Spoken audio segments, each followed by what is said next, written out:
You know, fine, but it's fresh. Yeah. You know what I'm saying?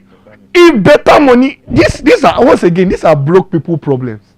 Just that if good money comes, when the Lord turned around the captivity of Zion, they were like them that dreamed. That's what I'm saying. You know, oh, he is bored. May he go Turkey. I'll stop there. He's always say, what are they doing in Turkey? They buy Turkey. That's what they do. They buy Turkey there. So I hope that answers that. Okay, so this one is on submission. So this person says, does changing your surname as a woman after marriage count as submission?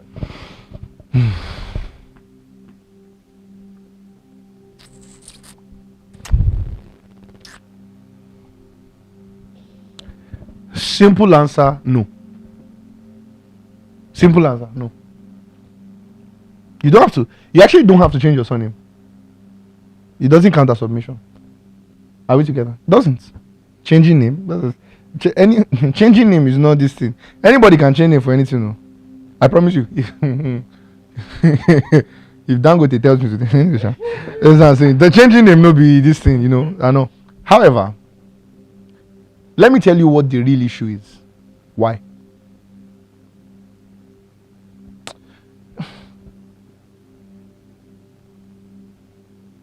Once again, I have no problem. If you don't want to change your name, no problem. Do you understand what I'm saying? But the real question is, what does it do? The thing I'm more concerned about, if anybody ever came to meet me and said, Pastor, I don't want to change my name, right? My surname and so on and so forth. No problem. Actually, no issue at all. First of all, from just a legal standpoint, you're going to have a lot of issues. I can promise you. By the time when you guys begin to have kids, if there's any, for instance, at least the one I can think about, if you guys want to process your visa, it's a problem. You can't process visa with kids with a different surname. Do you understand what I'm saying? Everybody needs to have the same surname to prove that you're family. Do you understand what I'm trying to talk about? So, from a legal, even from a just like basic legal standpoint, I know you will give yourself a lot of problems. Now, from a, I get it's let me help you, let me infer, and I could be wrong, but let me infer.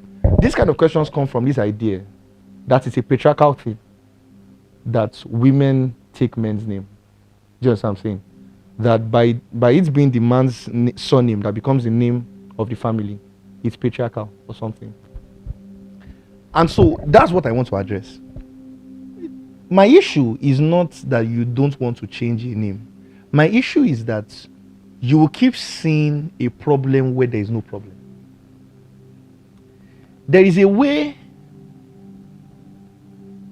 God help me. There is a way you can use the lens of a certain, maybe, trauma response or ideology to view everything, where a good deed can be seen as an evil deed. Do you understand what I'm trying to say?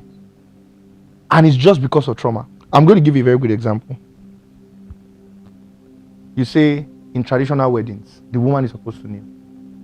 In traditional wedding. Then you say, no, we are equal in our marriage. She's not going to kneel. No, sorry. The lady says, I'm not going to kneel because we are equal in marriage. He knelt at proposal. Is it not equal? Do you understand what I'm trying to say? Don't see problem where there isn't any. What will it cost you? Let me tell you something funny. I actually held the ideology for the longest time that if my wife says she doesn't want to change her name, there's no problem. Do you understand what I'm saying? Like, also because I also believe from a business standpoint, there are some, like, I just feel like from business standpoint, there are some names that could have gone really far. You might be damaging the brand to change it. For instance, Joke Silva. Do you understand what I'm trying to say?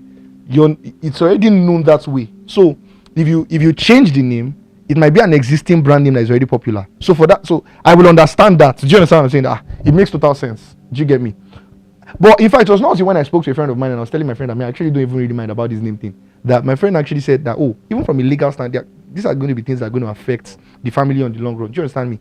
But as I said, the major concern I'm having is that you will end up putting yourself in a position where you'll be seeing some things, there's nothing, it doesn't take anything from you to change a name.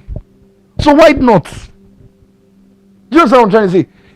It almost was in the category of why should we go to his house? Why can't both of us get a house and then both of us move in there? Why must it be his house that we go to? Because his rent is cheap. Because moving costs more. Do you understand? Not everything. You see, I don't exclude the fact that some things are in fact patriarchal. Do you understand what I'm trying to say? But not every. Sometimes sit down. Do you understand? And look at it well. You are not marrying a devil now. Do you understand what I'm trying to say? You're not marrying a devil. So this name thing is not like it's not that deep. Do you understand what I'm saying? Sorry, this can be a touchy subject. So my joke feel like Kerusso no vex, but your name no even. Do you understand that? Your name not too. Do you understand? Change the thing and go. I get that there are some other names too that you're scared like how person name could be like this. You understand? One you say maybe your father's name was surname was Cole. You understand? Cole. You understand? Maybe you were like Temiloluwa Cole. Soft name. Then now you married to Ajanoku. Do you understand? So I get what your concern is, but I'm just trying to say, don't bring up problems where there aren't any. Do you understand what I'm trying to say? Some things are not that could see wala toto yen. Do you understand? So see, if you want to do that, you will see many problems. So let me give you one. Someone literally, I saw a video one time on Instagram where the person said something like,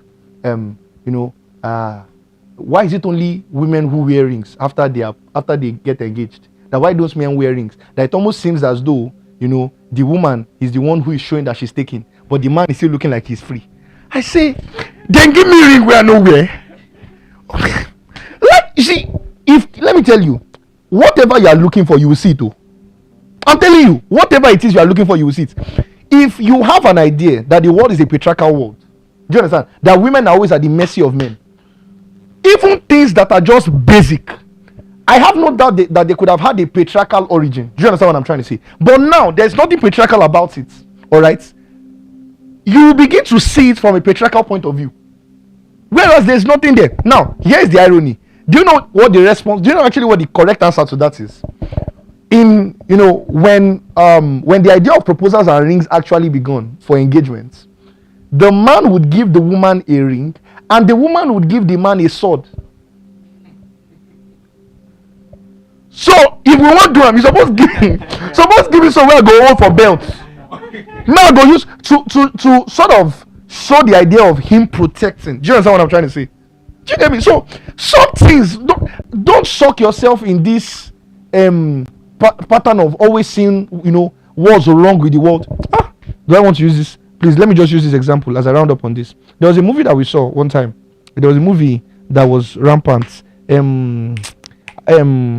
Bera Dide movie, Anikulaku. Thank you. Now in the movie, if you remember the beginning, the queen raped the guy. That's actually what happened. She literally caught him in the bush and raped him.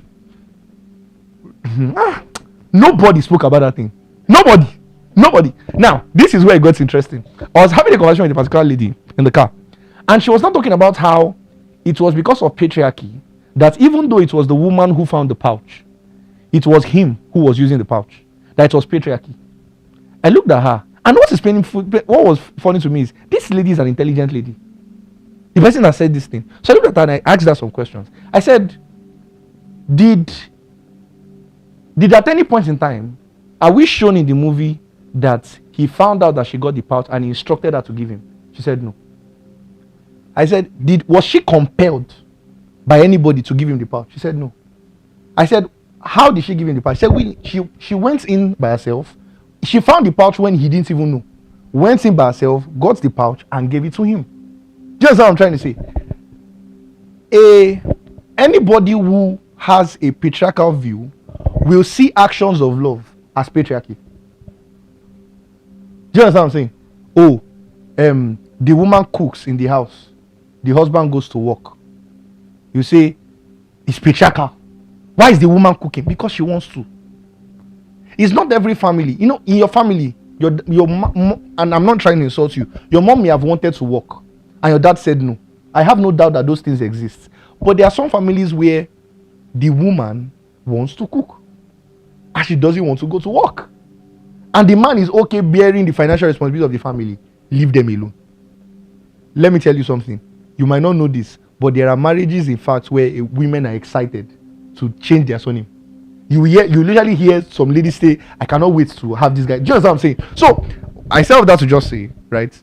Do whatever works for you in your marriage. Do you understand? Do whatever works for you in your marriage. But just ensure that the reason you are having that thought is not because you are having this ideology that changing the name is a patriarchal thing. It's a slippery slope. I can promise you. You'll begin to see problems where there aren't any. If it's not something that is skinny, free am. Do you understand what I'm saying? If we won't do them too, we go do say why we dey pay bride price. Say that's also this thing now. Why we paying bride price? That's patriarchal. It's almost like we are buying you. Okay, so now, me self, you love me as I take love you, ni? Yes or no? You love me as I take love you. So okay, now I'm not paying bride price. We'll come into agreements. We'll talk with each other. Or better say you pay, I pay. Because me self respect, me self hot. Do you understand? So there are some things that in Koleto here. Do you understand? Let it go. Feel free. But as I said, to each his own. Feel free. If you say no, I don't want to. You don't have to. Genuinely, I'm telling you, as a pastor, you understand? You don't have to change your surname. You don't have to. But of course, make sure that you discuss with your husband. No go. Okay. God will help you. All right. I hope that answers your question. Yeah. Thank you, sir. So I'll ask one last question. Time This is is longer. around communication. All right. This question was asked in the context of marriage, but I'd like to extend it to relationships too. Okay. So this person says they've been married for a couple of years, but her husband never discusses anything with her unless he's in trouble. Okay. Now she has tried talking to him a couple of times, but he's always like, oh yeah, nothing. So he always stonewalls. So she's conflicted as to what to do concerning this kind of situation.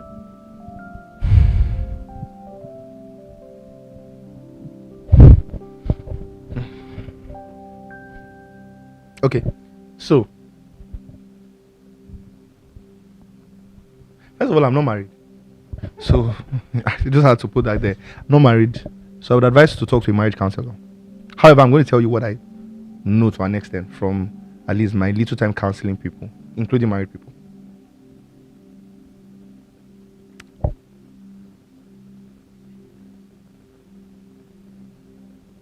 It's not your responsibility to teach somebody how to communicate. It's their responsibility too. Let me first clear that. If someone is not communicating, it is them that need to learn how to communicate. Are you with me? Let me start from there. All right.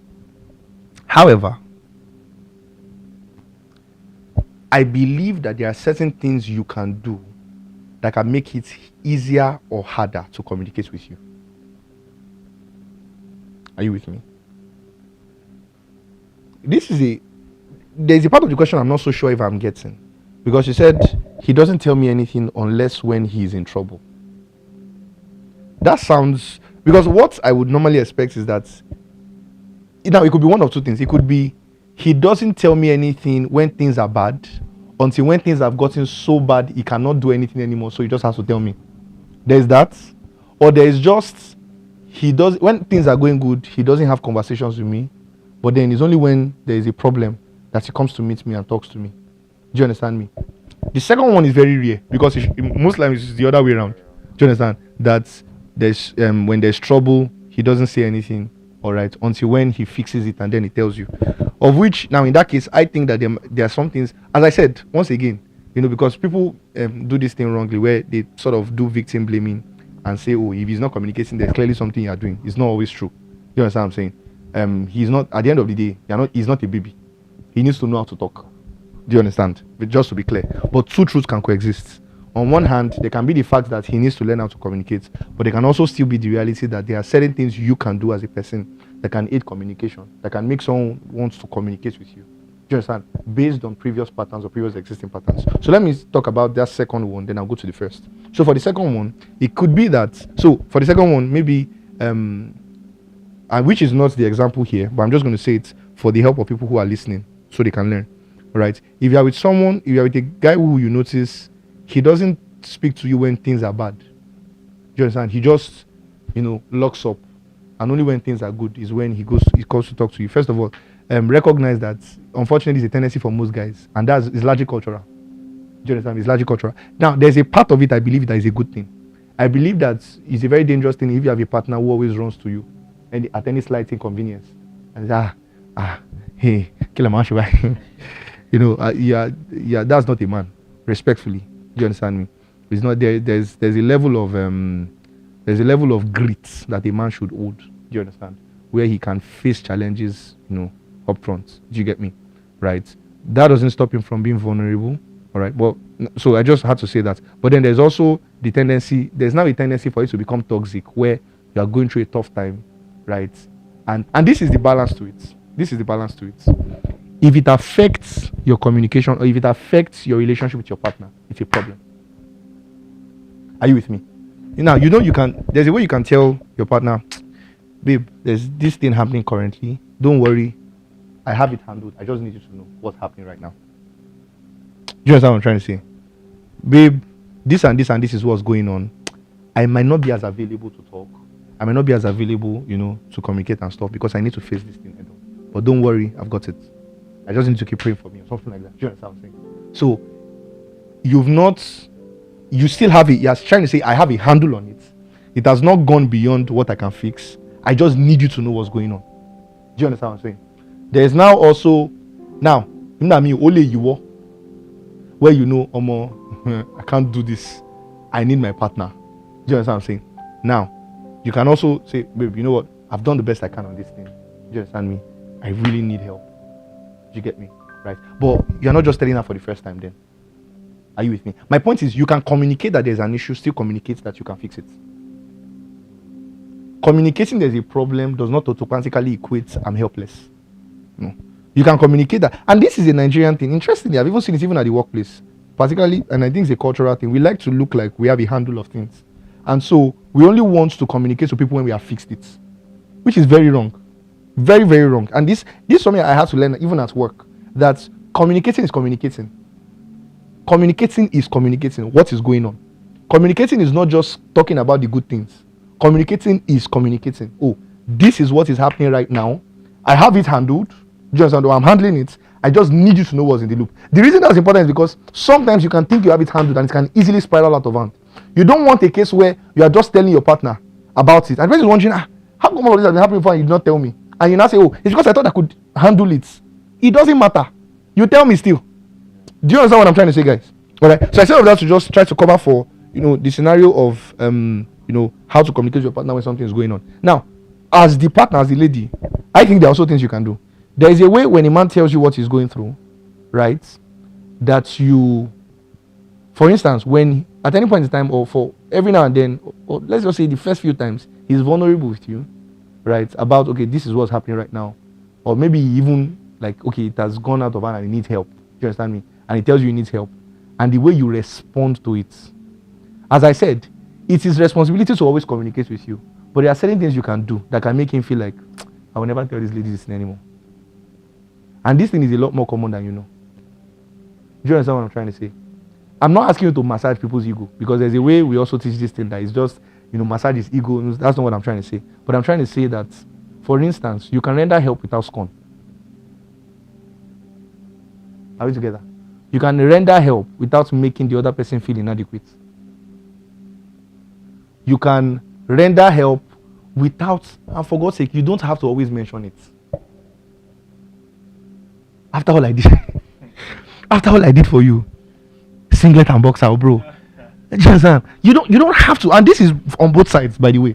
It's just generally from a cultural standpoint. It's things that those things are more likely to happen with, with ladies, from a cultural standpoint, I'm not saying it happens to all ladies. I'm just saying it's more likely. Do you understand what I'm trying to say?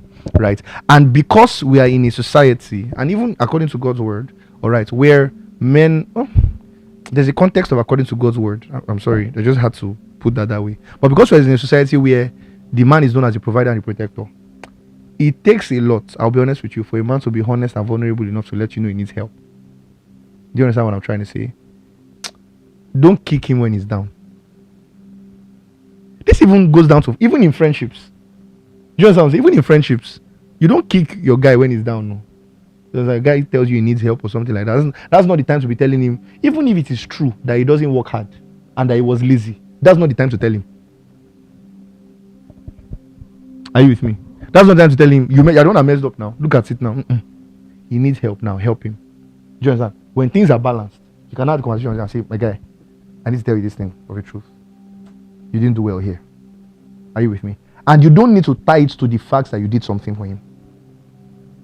Even if you couldn't help at that point in time, as a friend and as a partner, you still should be able to have that conversation. So it's not based on whether or not you could help. Do you understand? It's a conversation that you should have with your partner, either ways. Do you get me? If you think, they could have done it better, that's not the time to be saying it. When they make, do you understand? Maybe, for instance, he wanted to make a decision, he told you about the decision, you told him it was not a good idea. Do you understand? Then he made the decision and then he flopped. You understand? I say, what is that? You see, I told you now. Thank God I've thought of submission, in the month. That's not, when a leader says this is the way, you follow. You follow as though all of you agreed on it together. Do you understand that? Whatever comes out of it, comes out of it. That's it, no problem. Do you understand what I'm saying? So now you can later on have a conversation and say, I really do think that we should have. In fact, he already knows. Do you understand? He knows already, right? So you get not everything. So my point is, don't kick the person when they are down. So I said all that to just say, in that particular context, right? There are things you can do that can either foster the conversation or aid the conversation. There's also a way that the person tells you about their vulnerability, and when you hear it, you go, oh, that's so amazing. You mean you've been trying to, handle this yourself and so on and so forth. That's so amazing. Oh, this is what you've done. Oh, it didn't work. No problem. Okay. So what can we do? How can I help? Do you understand? There's a way, there are some men cannot forget for life. Oh, don't let me lie to you. That's the honest truth. You cannot forget it because those things don't happen often. I'll tell you the truth. All right. So, as I said, there are things you can do to foster conversation. That being said, now to the other side of a husband who, in the good times, he doesn't tell you stuff, but then it's only when it's trouble. That is extremely weird to me. I'll be honest with you. I'm trying to navigate. I feel like there's a part of the question I don't get well. I have a feeling that I've answered the question already. Do you understand me? And I'm just going to say, you will need to have a conversation with him. Pray. Genuinely, you need to pray. Do you understand? This one, I'm not familiar with it. I think you need to pray. I think you need to speak to a marriage counselor. You might need to speak to someone that he respects. Do you understand me? Speak to someone that he respects, right? That this and this is the issue. I have tried to have this conversation with him. Maybe he doesn't get where I'm coming from. Do you understand me? Maybe it might be coming from the... I'm trying to... I feel like there's a part of this question that is not clear. Because I'm trying to think about, when everything is good, he doesn't talk, only when there's trouble. Do you understand me?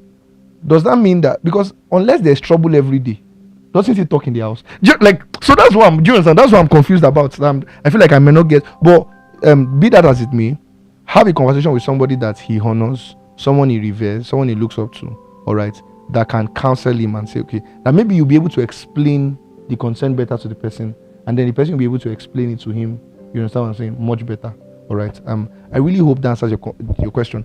By the way, if there's any question that there's some context to it that you feel like I couldn't, that wasn't given, and so I couldn't give a more definite answer, please do want to send me a DM. All right, send me a message on WhatsApp or something. I can always get back to it and try to answer the question. All right, but I hope that helps. So yeah.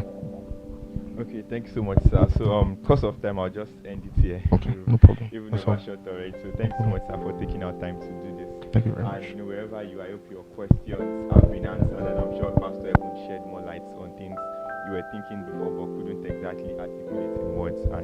And I just hope you're in a better place now. So we are just going to wrap up this Q&A session here until the next edition. I don't know when or if, but yeah, this is the end of the Q&A session. So thank you so much, sir, once again. So I'm just going to go over a couple of announcements as we end today's service. So the first is, of course, giving. So as you know, we give, and right for now we give online.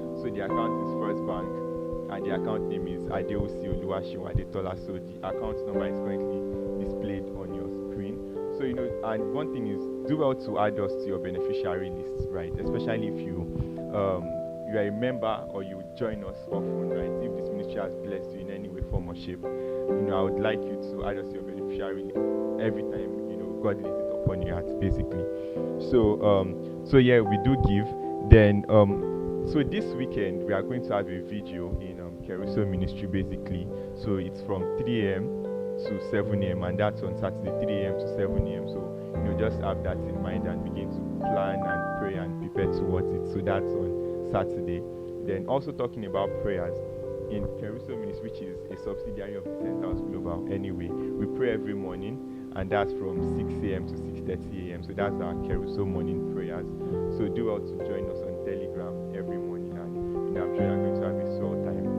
So we also meet on Sundays, right, in the St. House Global, and that's by 9 a.m. So if you're in Lagos, we would love you to worship with us, and we can guarantee that if you come around, you are going to make progress in your faith, and you are going to find out God's plan and God's purpose for your life. So if you're around Ikeja or something, or you have friends around Ikeja, tell them that they can worship with us. So the time is 9 a.m. on Sunday. So the location is number 1 Otuba Jobifelewe, Alausa, Ikeja. Hallelujah. So that's all for now, and I hope you have a very blessed time. So I would just like us to take our confessions together, our benediction. So I would like you to repeat after me wherever you are. We have a message for every man, the plan of God for every nation. By the word and by the Spirit, we take this word for Jesus. So let's take it again. We have a message for every nation, the plan of God for every man, and by the word and by the Spirit, we take this word for Jesus, because we are the Saint House. Thank you once again for worshiping with us. Bye bye.